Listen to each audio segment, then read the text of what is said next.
এটা হচ্ছে বরিশাল। আমি বরিশালে আছি।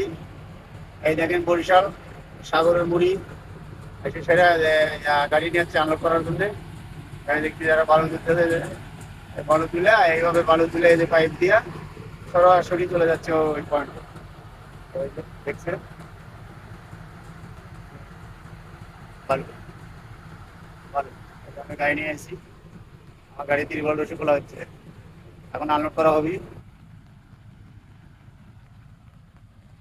বরিশালে হচ্ছে আমি, আমার গাড়ি এটা মাল লেছি, খাদ্য মুরগির খাদ্য মাছের খাদ্য।